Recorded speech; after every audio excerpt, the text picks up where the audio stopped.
رب اشرح لي صدري ويسر لي أمري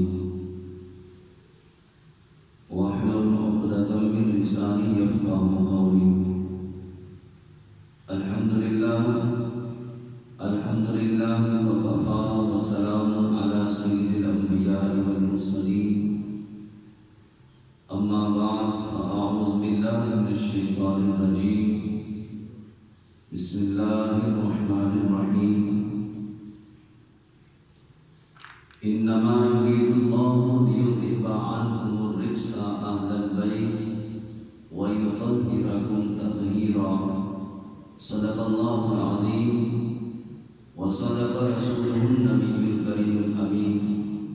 إن الله وملائكته يصلون على النبي يا أيها الذين آمنوا صلوا عليه وسلموا تسليما.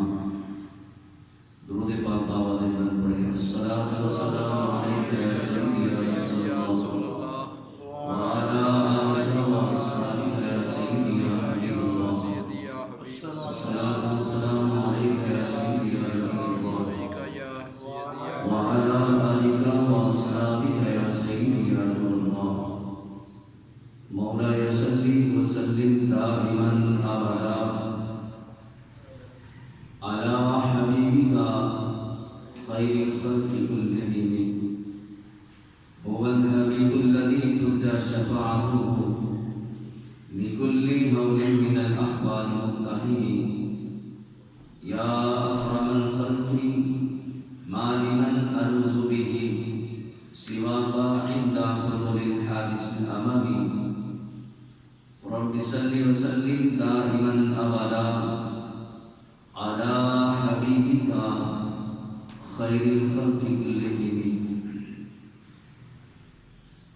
خالق کائنات جل جلالہ وعم نوالہ وأتم برہانہ وأعظم شانہ کی حمد و ثنا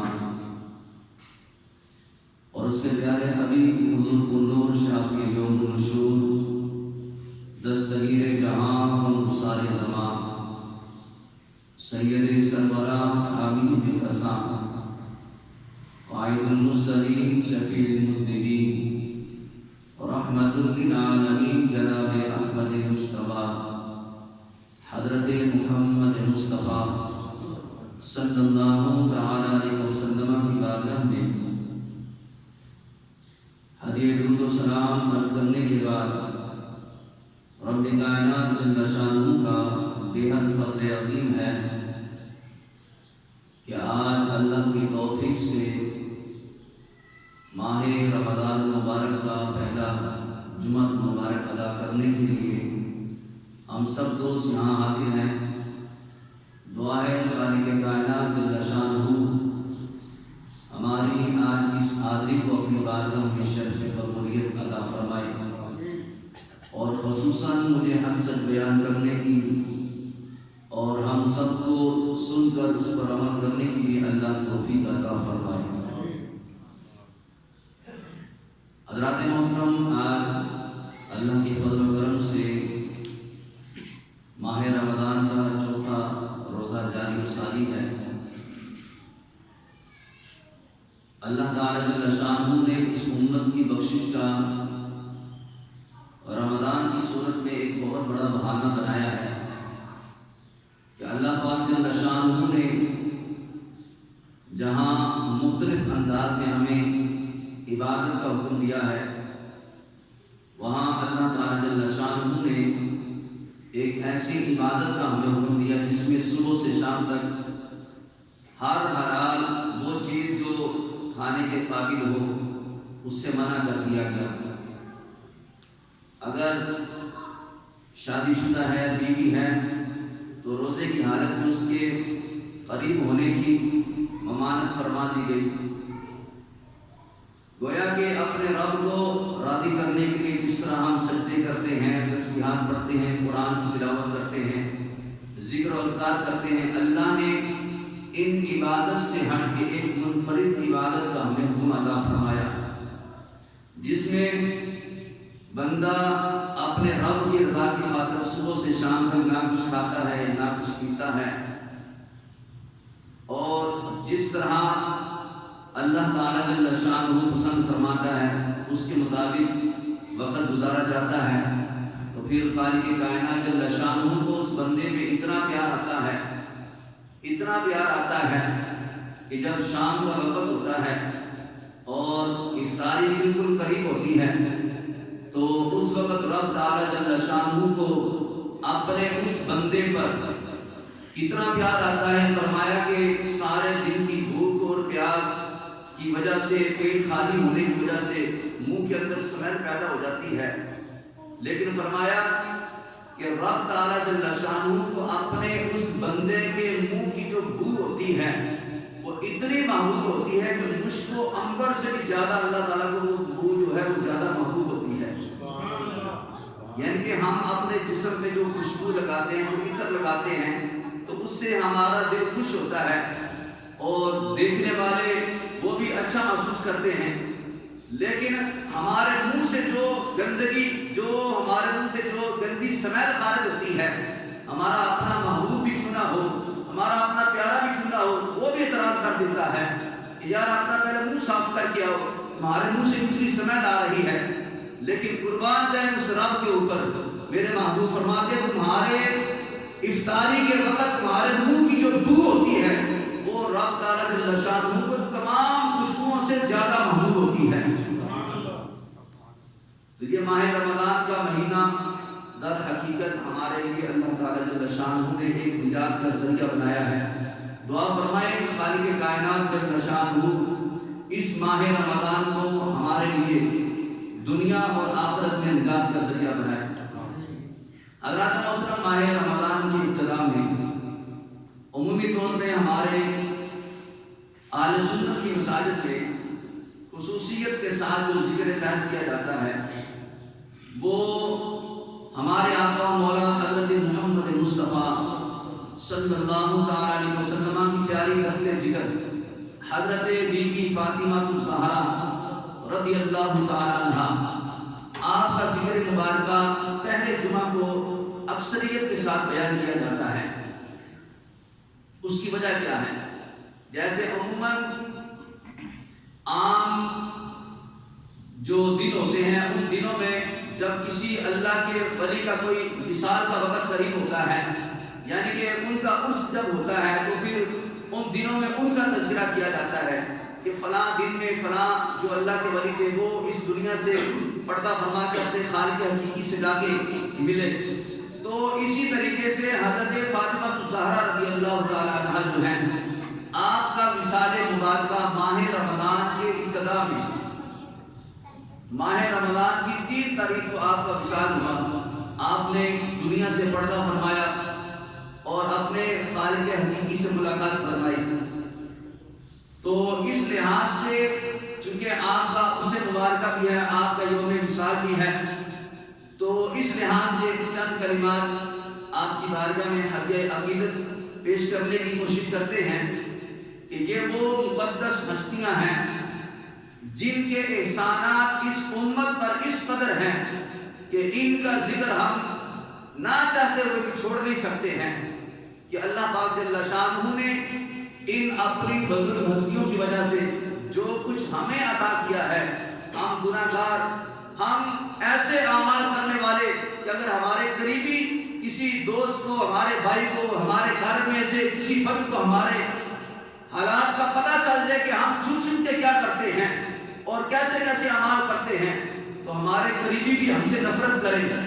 یہ تو رب کا کرم ہے کہ اس نے ہمارے اعمال پہ پردہ ڈالا ہوا ہے، اور یہ صرف احسان ان مقدس ہستیوں کا ہے کہ جن کی بدولت آج یہ کائنات کا نظام چل رہا ہے، اور اللہ پاک جل شانہ نے ہمیں جو کچھ عطا کیا ہے ان مقدس ہستیوں کی وجہ سے، اپنے مقرب بندے یا بندیوں کی وجہ سے، اس کا ہم اندازہ نہیں لگا سکتے ہیں۔ اب دیکھیں، اب بیت اللہ جاتے ہیں رب کی عبادت کے لیے، رب کی بارگاہ میں سرخرو ہونے کے لیے جاتے ہیں، چاہیے تھا کہ وہاں پہ صرف رب کے گھر کا ہی طواف کیا جاتا، رب کو ہی سجدے کیے جاتے، رب کو ہی منانے کے لیے اعمال کیے جاتے، لیکن عجیب بات ہے جہاں رب اپنی عبادت کا حکم عطا فرماتا ہے وہیں پہ فرمائے کہ دو پہاڑیاں نظر آ رہی ہیں، ایک صفا ہے ایک مروہ ہے، یہاں پہ چکر لگاؤ۔ یا اللہ عبادت تو تیری کرنے آئے ہیں، یہاں پہ چکر کیوں لگواتا ہے؟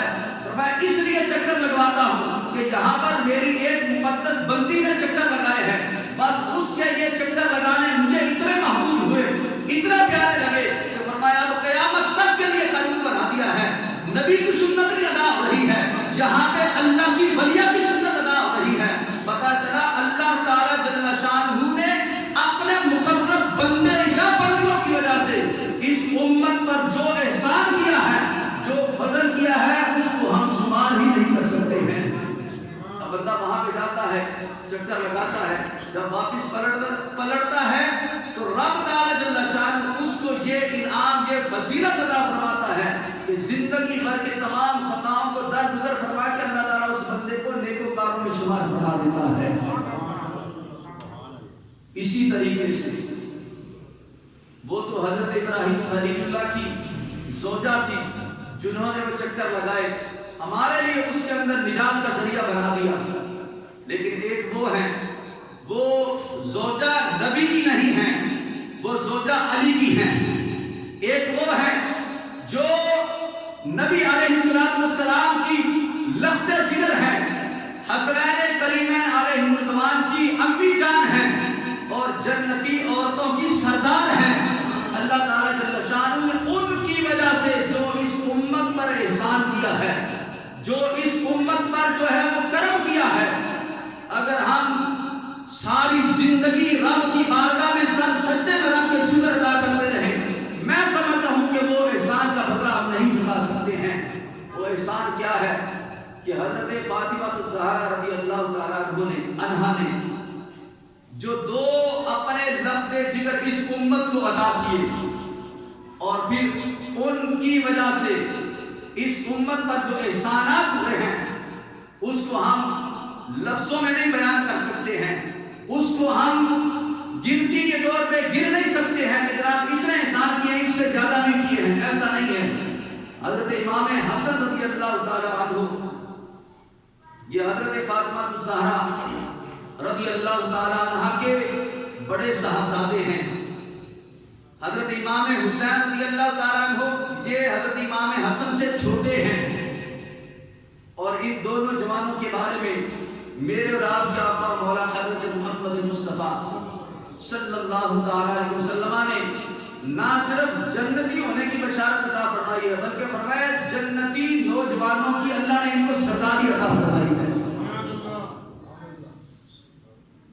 اور آپ کی امی جان حضرت فاطمہ الزہرا رضی اللہ تعالیٰ عنہا، آپ کے بارے میں فرمایا کہ یہ جنتی عورتوں کی سردار ہے، ماں بھی جنتی عورتوں کی سردار ہے، بیٹے جو ہیں یہ جنتی مردوں میں سے جنتی نوجوانوں کے سردار ہیں۔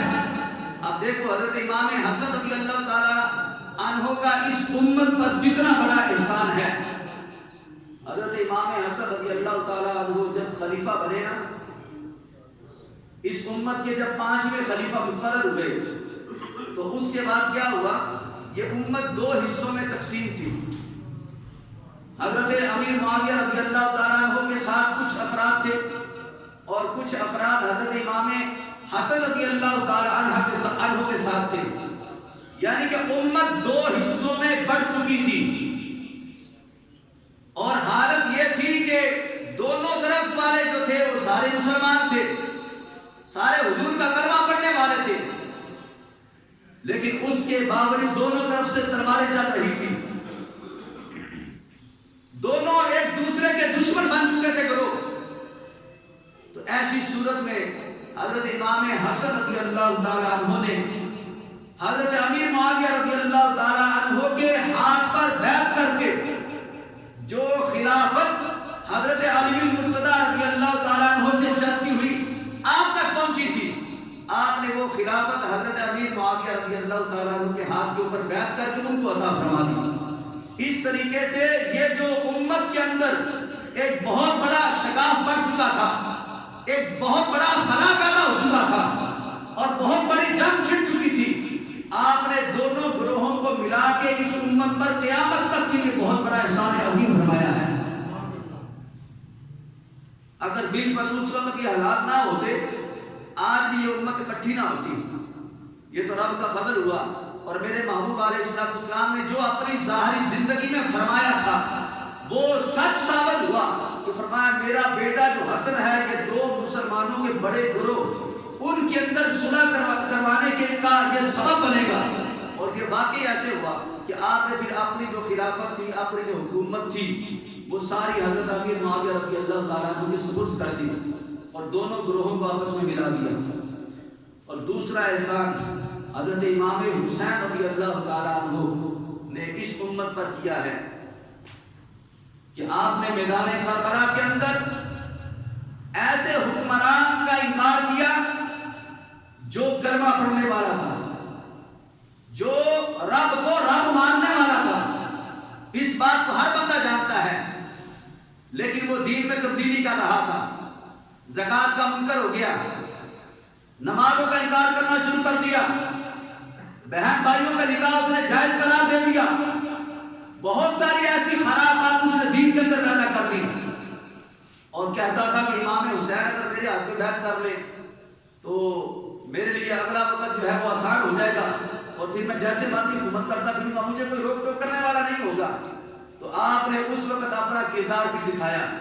فرمایا حکمران مسلمانوں کا ہو اور شراب پینے والا ہو, زانی ہو, نماز کا انکار کرنے والا ہو, حرام کام کرنے والا ہو, اور امام حسین اس کے ہاتھ پہ بیعت کر کے اس کو حق ثابت کر دے.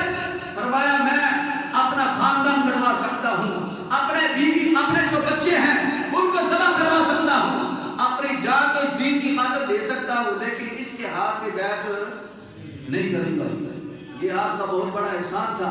اگر اس وقت آپ اس کو اپنا حکمران مان لیتے, آج ہمارے لیے ایسے دجالوں کو, ایسے حکمرانوں کو ماننا جو ہے وہ اس میں کوئی قباحت نہ محسوس کی جاتی. اور افسوس والی بات یہ ہے آج ہمارے اوپر پھر ویسے ہی حکمران مسلط ہو رہے ہیں اور لوگ اس کو برائی نہیں سمجھتے. اس کی وجہ یہی ہے آج ہم چونکہ خود دین سے دور ہو چکے ہیں, اس وجہ سے ہمیں حکمران بھی ایسے پسند آتے ہیں جو خود دین سے دور ہیں, جو خود دین کے باغی ہیں. ہمیں بندے بھی ایسے پسند آتے ہیں کیونکہ ہم خود دین کے قریب نہیں ہونا پسند کرتے. اب ہمیں جو حکمران کہے جناب 5 نمازیں پڑھنی ہیں اور ہمیں کہے کہ جناب مدرسوں میں جا کے قرآن پڑھنا ہے, حدیث پڑھنی, نبی کا فرمان پڑھنا ہے, دین پہ عمل کرنا ہے. اب ہمیں حکمران ایسا کیوں پسند آئے گا؟ اس لیے کہ ہم ان چیزوں کو ذاتی طور پہ پسند نہیں کرتے. امام حسین رضی اللہ تعالیٰ عنہ وہ ہے جن کے گھر سے یہ نظام چل رہا تھا, تو وہ کس طریقے سے ایسے جو ہے وہ باغی کے ہاتھ میں بیعت کر دے. تو گویا کہ حضرت امام حسن و حسین رضی اللہ تعالیٰ عنہ یہ وہ حضرت فاطمہ الزہرا رضی اللہ تعالیٰ عنہا کے یہ وہ دودھ ہے جن کی خوشبو آج اس امت کے اندر جو ہے واضح طور پہ محسوس کی جاتی ہے. حضرت فاطمہ الزہرا رضی اللہ تعالیٰ عنہا کا کردار ہمارے لیے کتنا بڑا قیمتی سرمایہ ہے, اور ان کی زندگی اور ان کی جو زندگی کے جو لمحات ہیں, جو عبادت جس انداز میں وہ رب کی کرتی تھی وہ ہمارے لیے آج نمونہ حیات ہے. خصوصاً ہماری وہ نوجوان بیٹی, وہ ہماری نوجوان نسل جو ہے, وہ ہمارے بزرگ, وہ ہمارے نوجوان جو عبادت 4 دن کر کے کہتے کہ ہم نے بڑی عبادت کر لی ہے اور 4 نمازیں پڑھ کے اپنے آپ کو ولی اللہ سمجھنا شروع کر دیتے ہیں اور خیال یہ کرتے ہیں کہ ہم سے بڑھ کے شاید آپ کی بندہ نیک نہیں ہے. 4 نمازیں پڑھ لی, 5 نمازیں پڑھ لی, رات کی تراویح ادا کر لی, روزہ رکھ لیا, اور ہم اس گمان میں ہوتے کہ اب مجھ جیسا کوئی بندہ نیک اور پارسا نہیں ہے, اس لیے کہ میں تو ساری عبادت کر رہا ہوں. اور جو عبادت نہیں کرتا اس کو حقیر جانا جاتا ہے. ٹھیک ہے, جو عبادت نہیں کرتا وہ بندہ رب کی بارگاہ میں مجرم ہے, لیکن جو بندے عبادت کرتے ہیں ان کو اس پہ اتنا ناز نہیں کرنا چاہیے. اللہ چاہے کسی کی عبادت قبول کرے, چاہے تو عبادت کو رد فرما دے, لیکن حضرت فاطمہ الزہرا رضی اللہ تعالیٰ عنہا کا جو کردار ہے وہ کیا ہے؟ آپ فرماتی ہے رب کی بارگاہ کے اندر دعا کرتی ہیں, ساری رات عبادت میں سر رکھ کے اللہ کی تسبیحات کو بیان کیا جاتا ہے, اور ایک رات رب کی بارگاہ کے اندر گلے کے طور پر یوں سمجھ لیں، شکوے کے طور پر یوں سمجھ لیں، رب کی بارگاہ میں عرض کرتی ہیں یا مولا کریم کوئی ایک رات ایسی اتنی لمبی بنا دے کہ تیری بندی دل کھول کے تیری عبادت کو کر سکے۔ ادھر فاطمہ سر سجدے میں رکھتی ہیں، رب کی تسبیحات کو بیان کرتی ہیں، لمحے بھر میں رات گزر جاتی ہے، آپ فرماتی یا اللہ تو نے اتنی چھوٹی راتیں بنائی ہیں کہ میں دل کھول کے تیری عبادت نہیں کر سکتی، کوئی تو رات اتنی لمبی بنا کہ فاطمہ دل کھول کے تیری یا اللہ عبادت کر سکے۔ وہ فاطمہ نبی کی بیٹی ہیں جو صرف لیلۃ القدر میں عبادت نہیں کرتی ہے، شب برات میں صرف وہ عبادت نہیں کرتی ہیں، بلکہ ان کی رات ہی ہر رات ہی لیلۃ القدر جیسی ہوتی تھی، ان کی ہر رات ہی شب برات جیسی ہوتی تھی، اس لیے وہ ان راتوں کے منتظر نہیں ہوتے تھے، وہ انتظار نہیں کرتے تھے کہ لیلۃ القدر آئے تو پھر ہم رات کو مصلی بچھائیں تو پھر رب کی عبادت کی جائے، وہ تو ہر رات ہی رب کی عبادت میں گزارتی تھی، اور پھر رب سے کہا یا اللہ کوئی رات میں اتنی لمبی کر دینا۔ ہم کہتے ہیں ہماری راتیں ختم نہیں ہوتی، اور وہ جناب علی ہم سو سو کے تھک جاتے ہیں، اور وہ کیا کہتی ہیں فرمایا یا اللہ تیری راتیں کتنی چھوٹی ہیں، کوئی رات اتنی لمبی کر دے کہ میں دل کھول کے تیری عبادت کر سکوں۔ تو گویا کہ آپ کی عبادت، آپ کا زہد، آپ کا تقویٰ، آپ کی پرہیزگاری، یہ اس امت کے لیے یہ ہدایت کا نور ہے۔ اگر ہم ان سے کچھ حاصل کرنا چاہتے ہیں اور ان کی برکتیں حاصل کرنا چاہتے ہیں تو پھر ہمیں چاہیے کہ ایسی مقدس ہستیوں کی سیرت کو بنایا جائے اور ان پر عمل کرتے ہوئے انشاءاللہ تعالی ہماری دنیا اور آخرت سنور سکتی ہے۔ حضرت محترم حضرت فاطمہ الزہرا رضی اللہ تعالی عنہا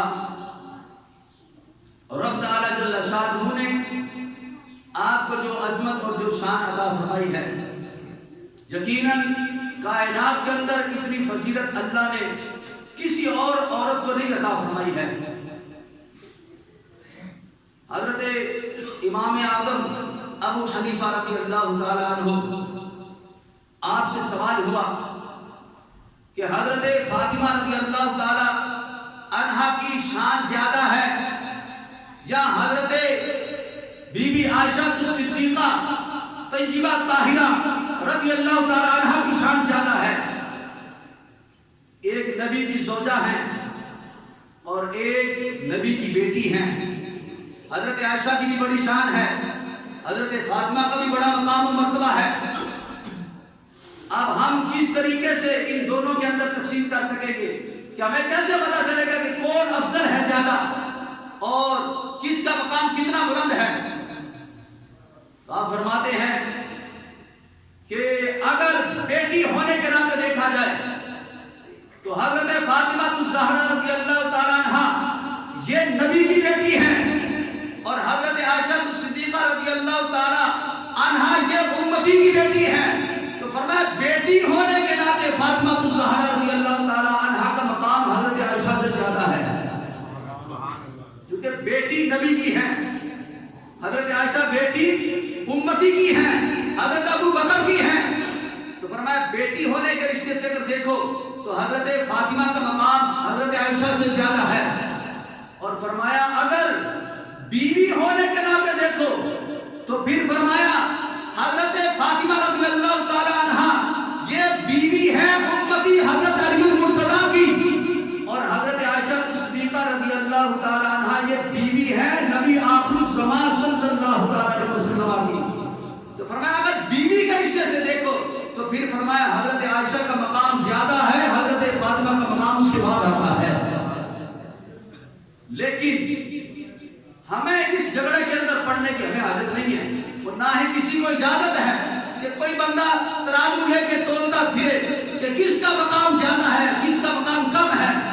رب تعالی جل شانہ ان کو فضیلت عطا فرمانے والا ہے، ان کو مقام و مرتبہ عطا فرمانے والا ہے۔ یہ کسی امتی کو زیب نہیں دیتا ہے کہ کوئی کہے کہ جناب حضرت عائشہ کا مقام زیادہ ہے تو حضرت فاطمہ کا مقام کم ہے، یا کوئی بندہ یہ کہے کہ حضرت فاطمہ کا مقام زیادہ ہے اور حضرت عائشہ کا مقام کم ہے، یہ امتی کو اجازت نہیں ہے۔ یہ رب تعالیٰ نے فضیلتیں ان مقدس ہستیوں کو عطا فرمائی ہے، رب تعالیٰ ان کو فضیلتیں عطا فرمانے والا ہے، اور یہ مقدس ہستیاں اپنے رب سے فضیلتیں لینے والی ہیں۔ اب دیکھیں حضرت فاطمہ رضی اللہ تعالی عنہا جن کو اتنی فضیلتیں اللہ نے عطا فرمائی ہیں، آپ نے ساری زندگی جس طریقے سے گزاری اس کو ہم بیان نہیں کر سکتے ہیں، لیکن آپ کا جو آخری وقت میں ایک جملہ آج ہماری کتابوں کے اندر جگہ بجگہ تحریر ہے، وہ نقش کیا گیا تاکہ آج اس امت کو اگر ضرورت ہے ہدایت کی، ضرورت ہے راہ نجات کی، اگر اس امت کو آج ضرورت ہے کامیابی کی، تو اس کے لیے حضرت فاطمہ الزہرا رضی اللہ تعالی عنہا کا وہ جملہ جو آپ نے آخری وقت میں عطا فرمایا تھا وہ کیا تھا؟ آپ فرماتی ہیں اپنے شوہر سے، حضرت علی مرتضیٰ شیر خدا رضی اللہ تعالی عنہ سے فرمایا کہ علی میرا جنازہ رات کے وقت اٹھانا تاکہ کسی غیر محرم کی نظر میرے جنازے پہ نہ پڑ جائے۔ یہ جملہ اگر اس کی سمجھ لگ جائے، آج ہماری بیٹی کو، آج کی ہماری ماں کو، آج ہمارے گھر کی خواتین کو اگر اسلام کی بیٹی کو اس جملے کی اگر سمجھ لگ جائے، ہمارا معاشرہ ہر قسم کی گندگی سے پاک ہو سکتا ہے، ہر قسم کی فحاشی سے پاک ہو سکتا ہے اگر اس جملے کی اگر سمجھ لگ جائے۔ حضرت فاطمہ رضی اللہ تعالی عنہا نے اپنی کلیلہ کو بلایا، اس سے مشورہ کیا کہ جب جنازہ اٹھایا جائے تو پھر میرا جنازہ کس طریقے سے میرے گھر سے قبرستان تک لے جایا جائے۔ پھر آپس میں جب بات چیت طے ہوئی تو پھر یہ طے پایا کہ جو چارپائی جنازے والی ہوگی وہ خالی اس کے اوپر میت کو جیسے لٹاتے ویسے نہ لٹایا جائے، بلکہ ڈولی نما وہ چارپائی کو اس کو اس طریقے سے بند کر دیا جائے اوپر سے کہ کسی کی نظر میرے جو ہے وہ میت کے میرے جسم کے اوپر نہ پڑ سکے، اور پھر لے جایا اس وقت میں جائے جب رات کا اندھیرا چھا جائے۔ اور پھر جو آپ نے وصیت کی آخری وقت میں یہ جنازے کے بارے میں، جو جنازے کے اوپر غیر محرم کی نظر پڑنا برداشت نہ کرے، مجھے بتاؤ وہ اپنا حسن لوگوں کے سامنے ظاہر کرتی ہوگی؟ نبی کی بیٹی ہو اور حسن نہ ہو، یہ کیسے ہو سکتا ہے؟ یہ ان کے حسن کی خیرات ہے کہ آج اللہ نے مسلمانوں کے چہروں کو چمکایا ہوا ہے، اللہ نے ہمیں یہ عزت عطا فرمائی ہے، ہماری گھر کی خواتین کو رب نے یہ شرف عطا کیا ہے، لیکن اس کے باوجود جو اتنا احتیاط کرتی ہیں، ہمارے لیے اس کے اندر کتنا بڑا سبق ہے۔ ہماری بیٹی، ہماری ماں، ہماری بیوی، ہماری بہن، ہمارے معاشرے کی یہ خواتین، یہ اسلام کے دامن کے اندر جو وابستہ ہے، جو اسلام سے جو وابستہ ہے اور جو اپنے آپ کو مسلمان کہلاتی ہیں، اگر یہ اپنا کردار حضرت فاطمہ الزہرا رضی اللہ تعالی عنہا جیسا اپنا لے تو خدا کی عزت کی قسم ہے ہمارا معاشرہ ہر طرح کی برائی سے پاک ہو سکتا ہے۔ لیکن اس کے لیے مردوں کو بھی اپنا کردار دکھانا چاہیے۔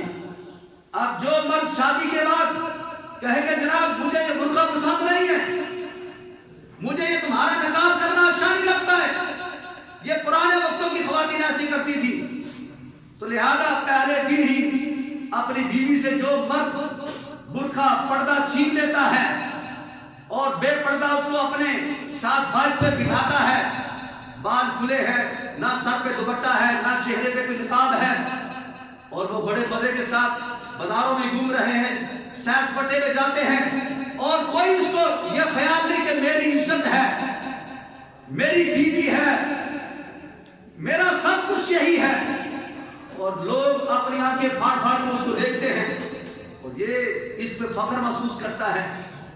اپنی شادی کی تصویریں دوستوں کو دکھائی جاتی ہیں، اپنی بیوی، اپنے مطلب یہ خود بخود یہ مرد جو ہے اپنے گھر کے پردوں کو جو ہے وہ لوگوں کے سامنے واضح کر رہا ہوتا ہے، اور پھر ہم کہتے ہیں کہ جناب ہمارا معاشرہ خراب ہو گیا، فلاں نے فلاں کے ساتھ ایسے کر دیا، فلاں نے فلاں کے ساتھ ایسے کر دیا، فلاں گھر کے اندر یہ کیس بن گیا، فلاں گھر کے اندر یہ معاملہ ہو گیا۔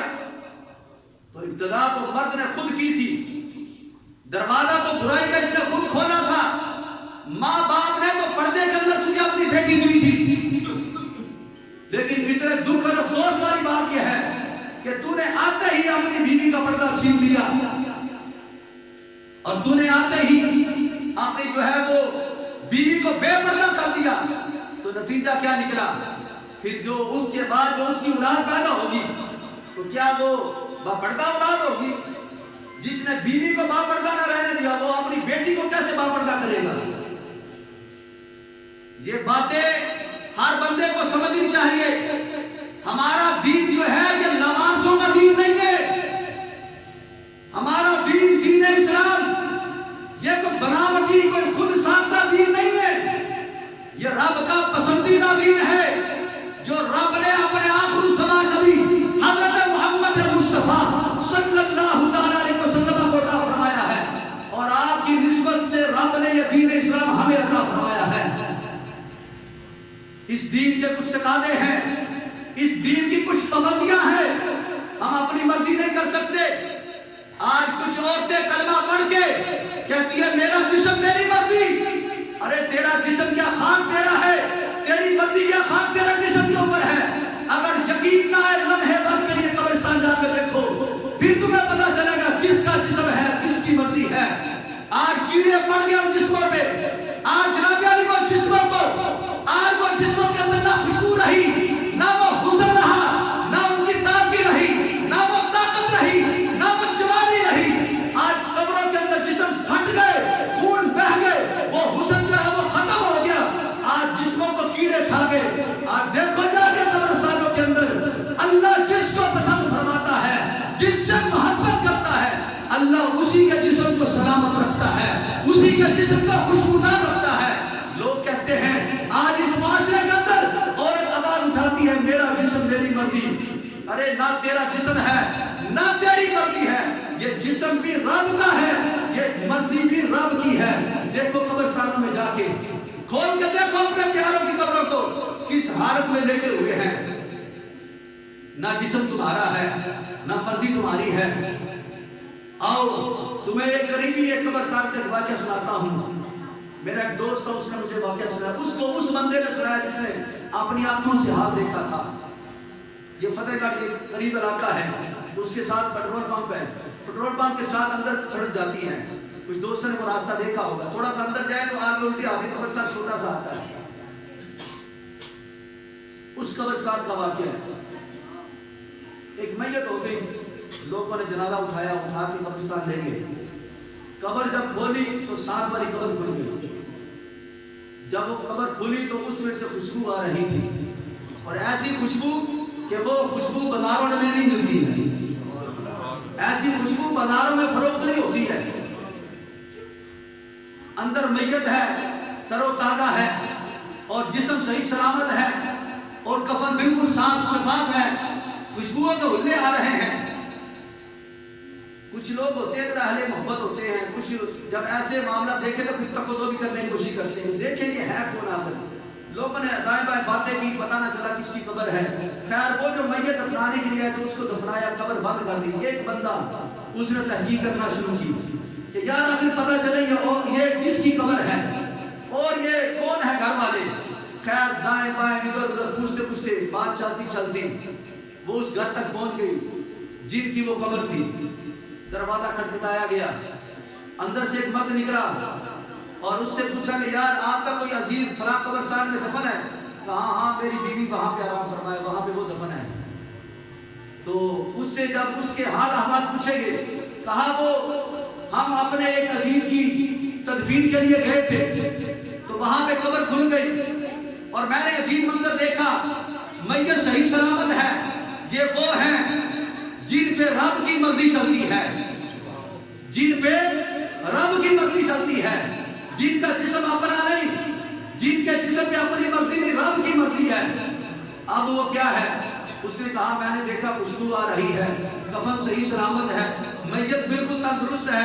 اگر تمہاری بیوی کیا عمل کرتی تھی، کتنی نمازیں پڑھتی تھی، کتنے روزے رکھتی تھی، کیا صدقہ خیرات کرتی تھی؟ کہا وہی عبادت کرتی تھی جو سارے مسلمان کرتے ہیں۔ لیکن فرمایا تم کیوں پوچھنے آئے ہو؟ اس نے ساری جب سٹوری سنائی تو وہ مرد تھا، اس کو تھوڑی غیرت آئی، کچھ معاملات ایسے تھے، اس نے کہا یار پردے کی بات ہے، پردے میں رہنے دو، آپ کی مہربانی نہ سوال کرو. ٹھیک ہے رب تعالیٰ نے اس کو نواز دیا ہے, یہ اس کی کرم نوازی ہے, زیادہ مجھے مجبور نہ کرو.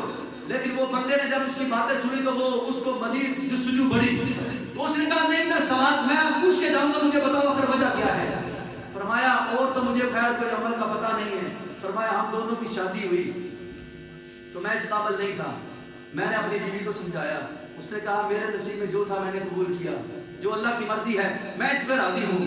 اب ساس بھی تانے دیتی ہے, سسر بھی تانے دیتا ہے, رشتہ دار باتیں کرتے ہیں, اتنے سال ہو گئے اولاد نہیں ہوتی ہے, یہ تو باج ہے, یہ تو ایسے ہے, یہ تو ایسے ہے. میری بیوی ہر تانا برداشت کرتی رہی, میری بیوی نے ہر بات کو برداشت کیا, کسی کے سامنے زبان درازی نہ کی, میرا گلا شکوہ نہ کیا, میرا پردہ اس نے چاک نہ کیا, لوگوں کو نہ بتایا کہ تمہارا جو ہے وہ بیٹا اس کے اندر یہ قصور ہے, یہ معاملات ہے. اس نے اپنی صفائی پیش نہ کی اور وہ رب کی رضا پہ راضی رہی. آخر رب کا حکم آ گیا, وہ دنیا سے پردہ فرما گئی. فرمایا بس مجھے یہی اس کا عمل یاد ہے, اور کچھ عمل اس کا رب کی بارگاہ میں قبول ہوا مجھے نہیں پتا, لیکن اس نے ایک شوہر کا پردہ رکھا تھا. مجھے امید ہے کہ رب تعالیٰ نے اس پر اس کو یہ اجر عطا فرمایا کہ اس کی قبر کو جنت کا باغ بنا دیا ہے. یہ ہے میرا جسم میری مرضی والی, یہ ہے. اگر کسی کو یہ دعویٰ ہے تو وہ ہاتھ کھڑا کر کے کہے کہ ہاں جناب میری بیٹی, میری ماں, میری بہن یا میری بیوی اس قابل ہے. امید رب سے بڑی ہے. اللہ چاہے گا اپنے محبوب کے صدقے ہماری ماں کی, ہماری بیوی کی, ہماری بیٹی کی, ہماری بہن کی قبر کو رب جنت کا باغ بنائے گا. لیکن اس بیوی کو, اس عورت کو بھی سمجھنا چاہیے بھائی یہ جسم میرا نہیں ہے, یہ جسم رب کی امانت ہے. مرضی میری نہیں ہے, مرضی رب کی ہے. چاہے جو الذین آمنوا ادخلوا فی السلم کافہ. اے ایمان والو, اے کلمہ پڑھنے والیو, کان کھول کے سن لو. رب فرماتا ہے میرے محبوب کے دین کے اندر پورے پورے داخل ہو جاؤ. ولا تتبعوا خطوات الشیطان. فرمایا شیطان کی پیروی نہ کرنا. انہ لکم عدو مبین, یہ تو تمہارا کھلا دشمن ہے. یہود و نصارہ کے پیچھے لگ کے آج تم نے حضرت فاطمہ کا کردار چھوڑ دیا. آج ہماری بیٹی کو وہ آدھے لباس والی عورت تو پسند ہے. آج حضرت فاطمہ کا کردار لوگوں کو پسند نہیں. کہتے پرانے وقتوں کی یہ پرانی عورتیں ہیں, بوڑھی عورتیں, پرانے زمانے کے یہ لوگ تھے. آج سائنسی دور ہے, زمانے نے بڑی ترقی کر لی. اگر آدھے لباس نہیں پہنے تو ہماری عزت نہیں ہوتی ہے. ایسی عزت کو خاک میں ملائے اللہ, ایسے لوگوں کو خاک میں ملائے جو آدھے کپڑے پہن کے کہیں گے جناب ہماری اس کے اندر عزت ہے. دیکھو حضرت فاطمہ الزہرا رضی اللہ تعالی عنہا جاتے جاتے اپنی بیٹی کو, اس قوم کی بیٹی کو کیا پیغام دیتی ہے. فرمایا میرا جنازہ بھی اٹھے تو غیر محرم کی نظر نہ پڑے. اور تو کیسی اسلام کی بیٹی ہے کہ تو کہے کہ جب تک مجھے پورے محلے والے دیکھ نہ لے, میرے حسن کی تعریف نہ کرے, تجھے سکون نہیں ملتا ہے. یہ در حقیقت شیطانی ہتھ کنڈے ہیں.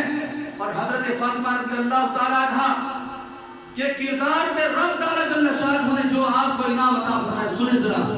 میرے محبوب فرماتے ہیں سرداری کو رب نے عطا فرما دی, یہ ایک علیحدہ سے خصوصیت ہے. لیکن فرمایا قیامت کا روز ہوگا جب اہل محشر لوگ جو ہے وہ نفسا نفسی کا عالم ہوگا. بڑے بڑے نبی, بڑے بڑے ولی, ساری امتیں جو ہیں وہ رب کی بارگاہ کے اندر جو ڈر رہے ہوں گے.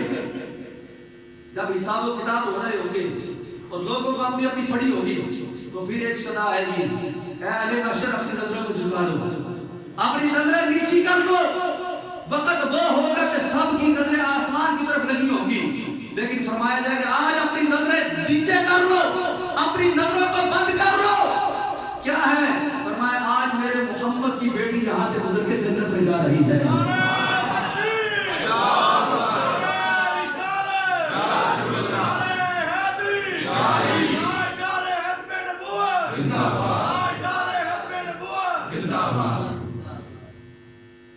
یہ وہ ہے جن کی نہ اپنی مرضی تھی نہ جن کا جسم اپنا تھا. پھر رب نے انعام کیا عطا فرمایا. یہ وہ ایسے ویسے نعرے لگانے والی تھی کہ فرمایا اہل محشر کو حکم ہوگا نظریں نیچے کر لو. نبی بھی نظریں جھکا لیں گے, اللہ کے ولی بھی نظریں جھکا لیں گے, حالانکہ ان سے تو ایسی کوئی خطا ہونے کا امکان بھی نہیں ہے. اس کے باوجود یہ عزت ہے, یہ شرف ہے, یہ انعام ہے رب کی طرف سے کہ دیکھو جنہوں نے اپنے جنازے کی بھی فکر کی کہ میرے جنازے پر بھی کسی غیر کی نظر نہ پڑے. رب تعالیٰ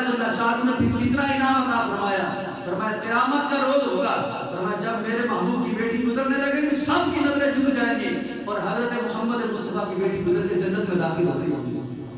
اگر ہم چاہتے ہیں ہماری بیٹی، ہماری ماں، ہماری بہن، ہماری بیوی کو بھی اللہ عزت عطا فرمائے، تو پھر ہمیں اپنا مرد ہونے کے ناطے کردار ادا کرنا پڑے گا. ان کو سمجھائیں، ڈنڈا ہاتھ میں لے کے یہ عمل کریں یہ میں نہیں کہتا، لیکن ان کو سمجھائیں.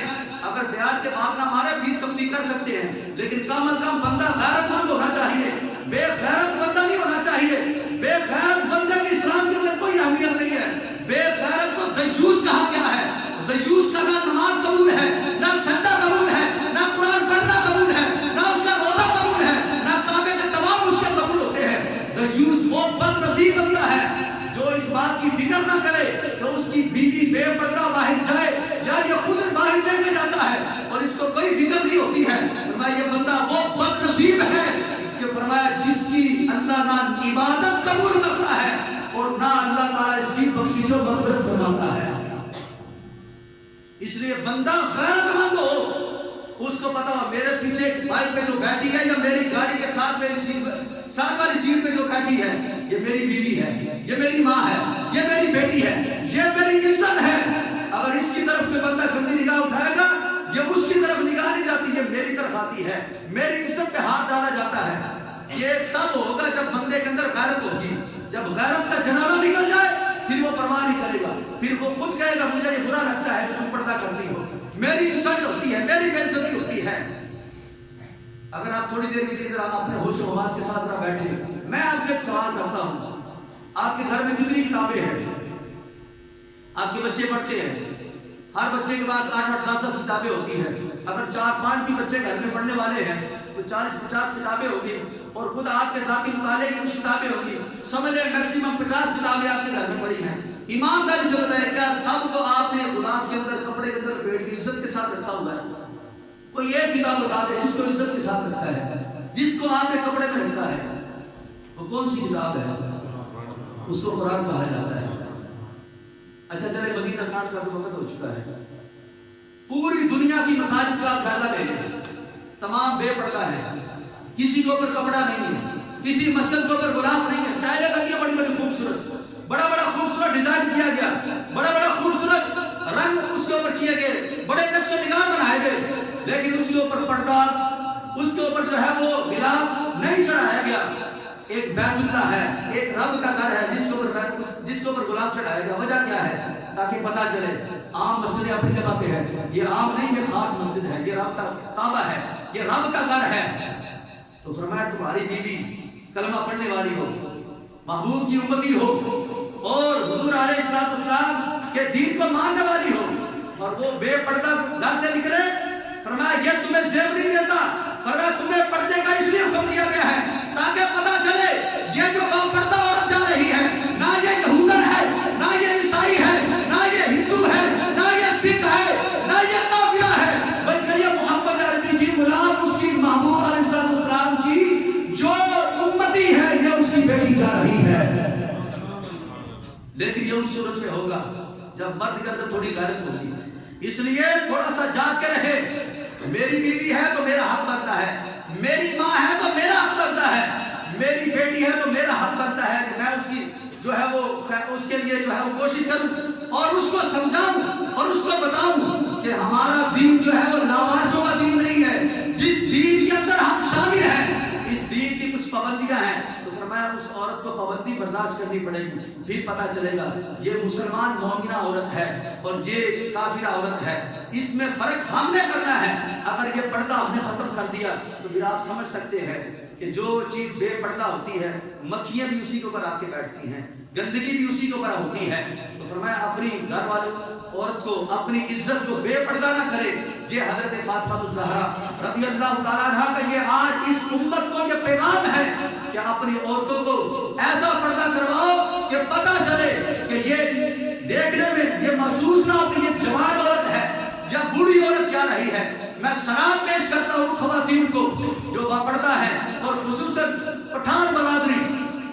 میں معذرت کے ساتھ جو ہمارے پنجابی ہیں، یہ اردو سپیکنگ ہے، میں معذرت کے ساتھ بات کر رہا ہوں. جو ہمارے پٹھان برادری کے جو افراد ہیں اکثریت کے ساتھ، سب کی بات نہیں کرتا ہوں، اکثریت میں اسی طرح آج بھی ہے کہ وہ ٹوپی والا برقع پہنتی ہیں، پتہ نہیں چلتا یہ 18 سال 20 سال کی جوان ہے یا 70 سال کی بوڑھی اماں جا رہی ہیں. ایک وقت تھا، اب چند سال پہلے چلے جائیں آپ، پیچھے چلے جائیں چند سال پیچھے، 25-30 سال پیچھے چلے جائیں، ہمارے گھروں میں عمومی طور پر ٹوپی والے برقعے کا رواج تھا، آج یہ ختم ہو گیا۔ اس کی وجہ کیا ہے؟ اس کی وجہ یہ مرد ہے، اس کی وجہ یہ نوجوان ہے جس کو برقعہ اپنی بیوی کے چہرے پہ اچھا نہیں لگتا ہے۔ جب اس نے خود اپنی بیوی سے برقعہ چھین لیا، پردہ چھین لیا، تو نتیجہ کیا نکلا؟ جب اس سے آگے نئی نسل آئی ہے وہ بالکل بے پردہ ہے۔ تو یہ 25-30 سال کے اندر یہ صورتحال بن چکی، اور آگے ابھی 25-30 سال کے بعد کیا ہوگا اب اس کا خود اندازہ کر سکتے ہیں۔ اللہ پاک ہم سب کو حضرت فاطمہ الزہرا رضی اللہ تعالیٰ عنہ کی سیرت کو اپنے گھر پر نافذ کرنے کے اللہ توفیق عطا فرمائے، آمین بجاہ نبی صلی اللہ تعالیٰ علیہ وسلم۔